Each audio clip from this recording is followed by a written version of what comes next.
Une table ronde, alors là, restez vigilants parce qu'on va être dans l'impact, on va être dans l'action, suivez mon regard.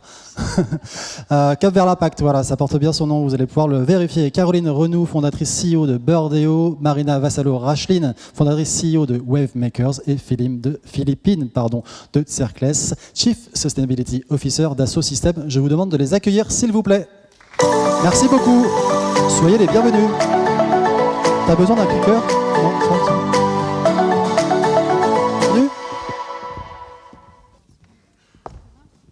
Bon, ça va, vous êtes en forme? Dans 10 minutes, un quart d'heure, il y a le cocktail. Donc, si vous nous écoutez tous attentivement, on vous invite au cocktail après.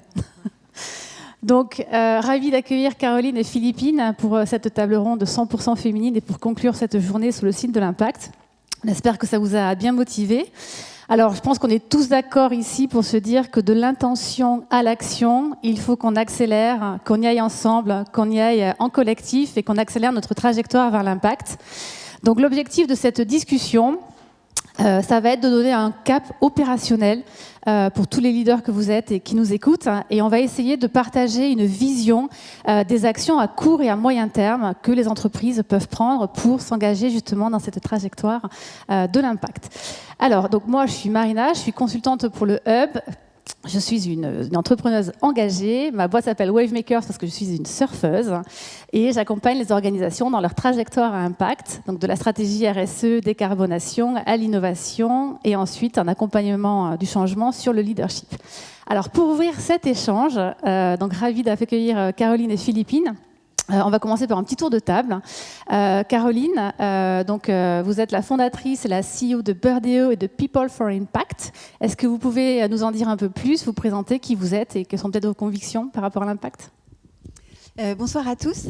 Donc moi j'ai fondé Birdeo il y a 12 ans maintenant. Donc Birdeo, c'est un cabinet de recrutement et de chasse de tête qui est spécialisé depuis le début sur les métiers de la RSE et de l'impact d'une façon générale. Et puis, il y a 3 ans, comme le besoin de compétences était encore plus important, j'ai fondé People for Impact, qui est une communauté d'experts freelance sur ces sujets. Donc moi, mes convictions, de toute façon, elles sont là vraiment depuis la création de Birdeo. L'impact, la RSE, c'est quelque chose de formidable, de nécessaire, mais c'est complexe et ça a besoin de se professionnaliser. Donc modestement, ce qu'on essaye de faire dans mon cabinet, c'est vraiment de participer à la professionnalisation de ces métiers et puis aussi les mettre en lumière, puisque il y a 15 ans, quand j'ai démarré, c'était souvent des gens qu'on voulait mettre dans les placards parfois. Aujourd'hui, vous voyez, même les anciens ministres deviennent Chief Impact Officer. Merci Caroline. Alors Philippine, donc vous avez pris la direction engagement et développement RSE au sein de Dassault Systèmes il y a quelques semaines. Alors peut-être quelques mots sur votre parcours, ce que vous avez fait avant et ce que vous avez envie de faire au sein de Dassault Systèmes. Merci. Alors je suis ravie d'être ici aujourd'hui. Malheureusement, je n'ai pas pu assister à toutes les conférences, mais j'étais ravie de pouvoir entendre effectivement. Il y a un replay dans 7 jours. Oui, c'est parfait, je pourrais le suivre. Et j'étais ravie effectivement de suivre un petit peu les quelques mots de Julien de Normandie, notamment sur ces mots quand il disait qu'aujourd'hui le nerf de la guerre, ça va aussi être la donnée. En fait, comment éviter le greenwashing à travers la vraie mesure et le vrai benchmark, et de pouvoir suivre ces données sur le changement climatique et sur la consommation énergétique. Alors moi ça fait 20 ans, donc je viens de rejoindre Dassault Systèmes effectivement depuis la rentrée, mais ça fait 20 ans que je travaille sur toutes les problématiques de sustainability, de transformation des business models et d'essayer d'avoir un impact positif d'abord dans la finance, puis dans les politiques publiques et enfin dans l'industrie, où j'ai passé quasiment 10 ans chez Schneider Electric avant de rejoindre Dassault Systèmes très récemment. Voilà, je ne vais pas enchaîner tout de suite sur les solutions, je te laisse continuer. Du coup, Philippine, aujourd'hui, petit récap, on a effectivement beaucoup parlé du réchauffement climatique. Alors, quand on est une entreprise, qu'on soit une ETI, un grand groupe ou une société de software, qu'est-ce qu'on peut faire par rapport à ce sujet ? Comment un groupe tel que Dassault Systèmes peut se fixer des objectifs vis-à-vis du changement climatique, prendre des mesures ? Comment on fait en fait ? Aujourd'hui, dans le débat public, en fait, on parle de plus en plus de l'empreinte du monde digital sur le carbone, parce que c'est effectivement aujourd'hui, ça tourne autour de 4% des émissions globales, mais c'est un chiffre qui croît à une vitesse très importante, et c'est une responsabilité que chez Dassault Systèmes on prend très au sérieux. D'abord en ayant pris des objectifs et des ambitions très importantes en termes de SBTI. On s'est engagé d'ici à 2027 à réduire nos émissions de CO2 autour de 30% par rapport à celles de 2019, donc c'est des engagements très ambitieux. On a aujourd'hui 100% de nos data centers qui sont en Europe, qui sont 100% alimentés en énergie renouvelable, et on a un projet de déployer ça au niveau global. On est également très engagé sur le green coding, toutes ces façons de coder les softwares qui sont les plus sobres au niveau énergétique. Mais ça, c'est donc que la partie qu'on fait, nous, en tant qu'entreprise Dassault Systèmes, en tant que notre empreinte. Bien entendu, aujourd'hui, nous, ce qu'on pense surtout, c'est qu'en fait, en tant que software provider, on peut apporter des solutions pour toutes les industries qu'on touche, les 300 000 clients qu'on touche, pour les aider, eux, à devenir plus sobres en énergie et plus tournés vers l'impact. Donc aujourd'hui, c'est à travers le déploiement de nos solutions qu'on pense qu'on peut avoir le plus d'impact. Et d'ailleurs, on s'est fixé, à cet égard, on s'est fixé un objectif très ambitieux également, puisque d'ici 2025, on veut que 2/3 de nos nouveaux revenus soient à impact, ce qui est un engagement très fort.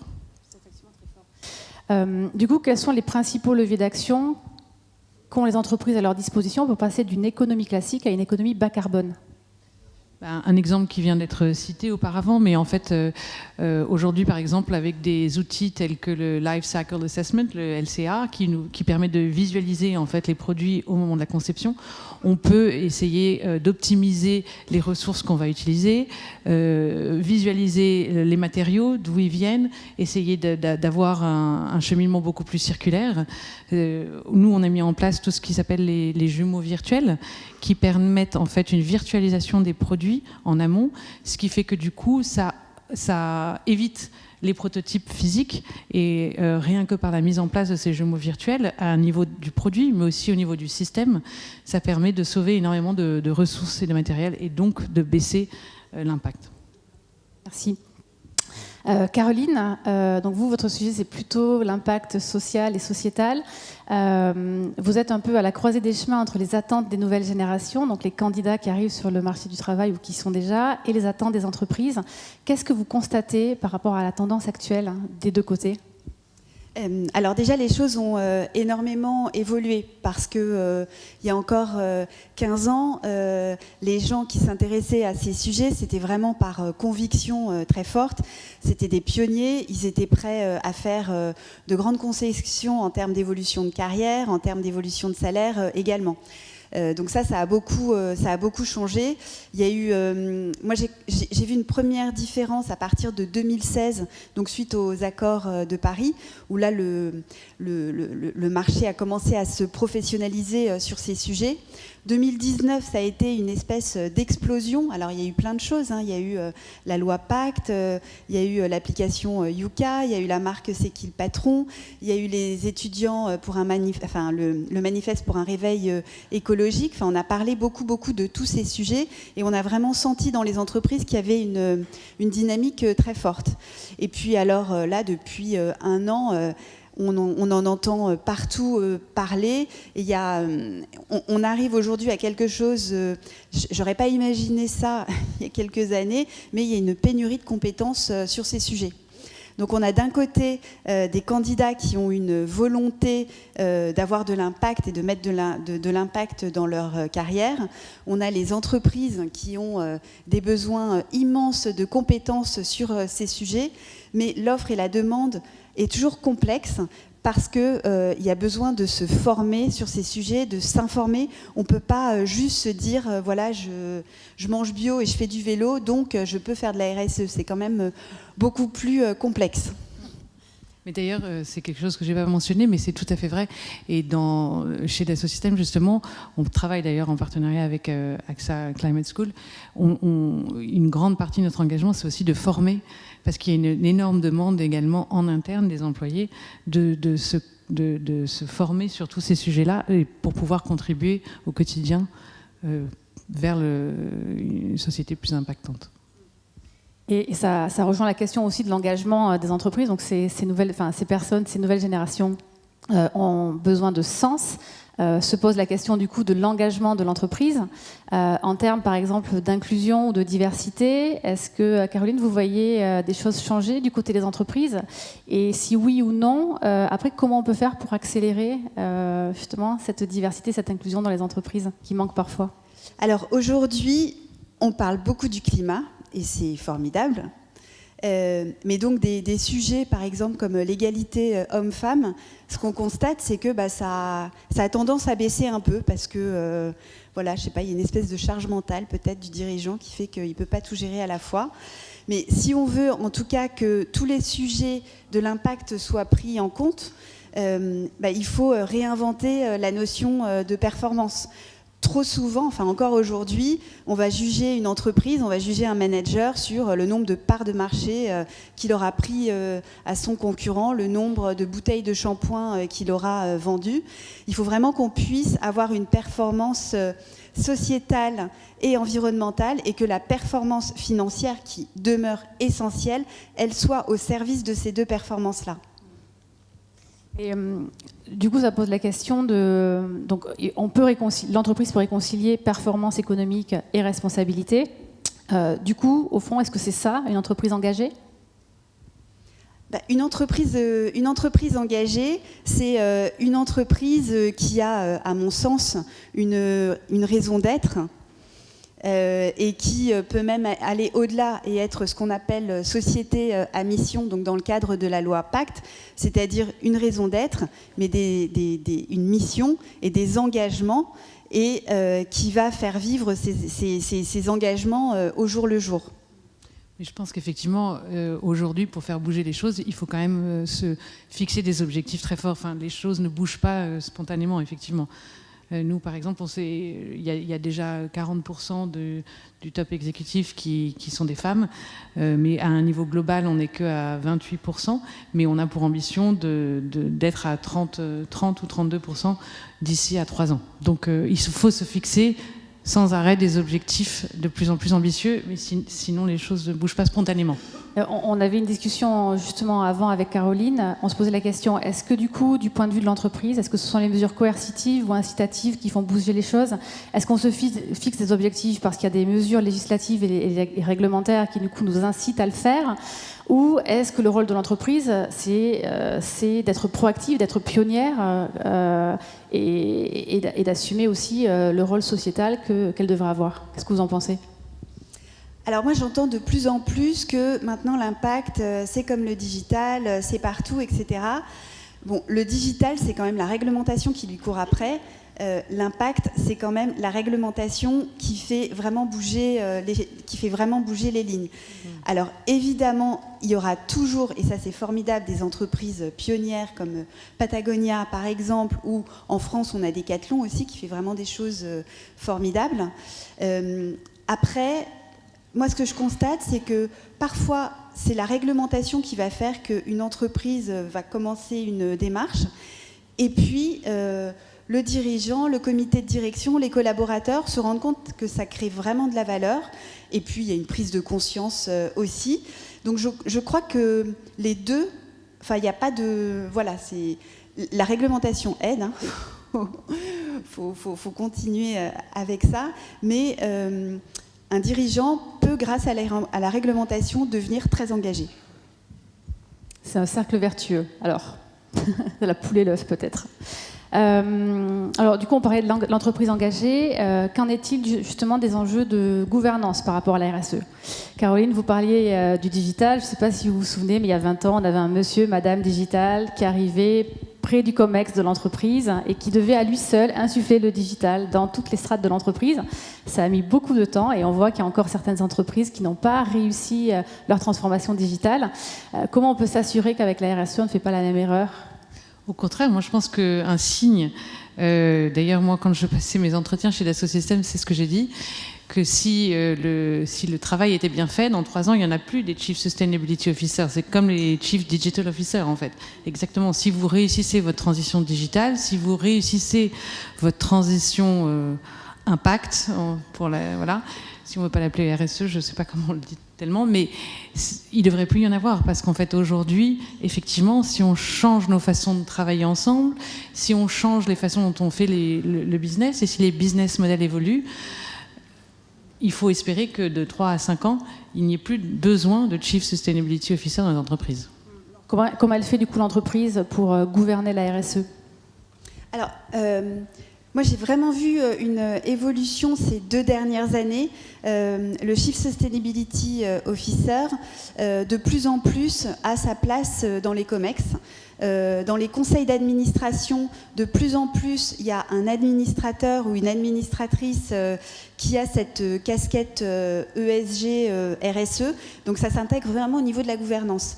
Après, il y a aussi des fonctions qui se transforment. Par exemple, le directeur financier, de plus en plus, prend aussi une partie, puisqu'on en a beaucoup parlé aujourd'hui, la mesure c'est important, et puis en général, le financier, c'est quelque chose qui sait bien faire. Après, au niveau des directions marketing aussi, de plus en plus, nous, on voit des postes apparaître où on nous demande des gens qui ont cette casquette marketing plus économie circulaire. Après, je pense que dans 3 ans, 4 ans, 5 ans, on aura toujours besoin du Chief Sustainability Officer parce que même s'il y a une transformation qui est faite, je pense que le CSO, il a aussi ce rôle d'aller capter les signaux faibles, l'innovation et de prendre en charge le dialogue partie prenante.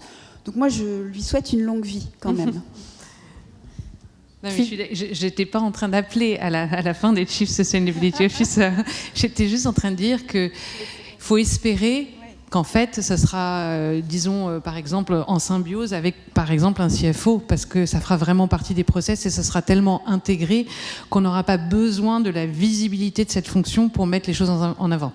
Ce sera bien essaimé dans toutes les strates de l'entreprise et que ce n'est pas la responsabilité d'une seule personne ou d'une seule équipe, que notre ami de la comptabilité, notre ami du marketing doit aussi se saisir des responsabilités. Et des facilities, et du procurement, etc. Et qu'en fait, c'est le propre de toute l'entreprise, en fait. Du coup, on avait dit qu'on parlerait d'actions concrètes. Quels sont ici et maintenant les grands objectifs que les leaders qui nous écoutent pourraient se fixer pour justement accélérer leur trajectoire vers l'impact ? Qu'est-ce que vous leur conseilleriez de faire ? Alors moi, il y a deux initiatives que j'aime beaucoup. Il y a tout ce qui tourne autour des sociétés à mission. Donc, allez voir le site de la communauté des sociétés à mission où il y a énormément de webinaires ou de documents qui expliquent comment commencer à réfléchir à sa raison d'être et puis aux objectifs qu'on peut se fixer par rapport à ça. Et après, moi, il y a un label que j'aime beaucoup, qui est le label Bicorp, qui en fait est complémentaire de la société à mission, puisque c'est vraiment un 360 sur tout ce qu'on fait au niveau de la gouvernance, de l'environnement, des collaborateurs, etc. Et on peut remplir un questionnaire, le questionnaire du BiLab. C'est gratuit, c'est accessible à tout le monde, c'est en anglais, en français, en plein de langues. Et déjà, ça peut donner un peu un état des lieux de là où on en est et puis de la marche qui reste à suivre. Okay. Oui, je pense que dans le même esprit, en fait, ce qui est fondamental, même si ça paraît bateau, c'est que le challenge qu'on est en train d'affronter aujourd'hui, c'est un challenge vraiment global et qu'on ne saura pas le résoudre tout seul. Et que ce qui est fondamental, c'est de bouger tout un écosystème. C'est pour ça que, par exemple, chez Dassault Systèmes, on est très présent dans le European Green Digital Coalition parce qu'on voudrait essayer de faire évoluer tout le secteur en même temps. C'est pour ça qu'on essaie d'accompagner nos clients vers une transformation. Ce qui nous attend, c'est vraiment, encore une fois un enjeu global. Et le plus on peut entraîner d'écosystèmes, la chaîne de valeur, le plus vite on aura un véritable impact sur la durée. L'écosystème et du coup les outils aussi pour les aider à mettre en place les KPIs et leur stratégie, leur trajectoire vers l'impact. Et ce que vous faites aussi avec Dassault Systèmes. Du coup, on arrive au terme de cette discussion. Quels seraient peut-être le ou les messages clés sur lesquels vous souhaiteriez conclure et que vous aimeriez faire passer aux personnes qui nous écoutent? Le mot de la fin. Alors moi je dirais qu'aujourd'hui faire de l'impact, faire de la RSE, ajouter ça dans sa carrière, non seulement c'est ultra motivant, c'est formidable, mais surtout c'est un accélérateur de carrière. Moi je dirais qu'il faut garder espoir et qu'il faut rester optimiste et qu'on a aujourd'hui des technologies et des outils qui peuvent véritablement aider et avoir un impact dès aujourd'hui. Il faut juste les mettre en place. Et donc que l'entreprise a véritablement un rôle à jouer pour réconcilier justement performance économique et responsabilité. Voilà. Et on a besoin de vous tous et on peut poursuivre la discussion lors du cocktail. Je ne sais pas Vincent si tu voulais conclure. Merci Marina. Merci à vous. Merci. Merci. Merci à tous.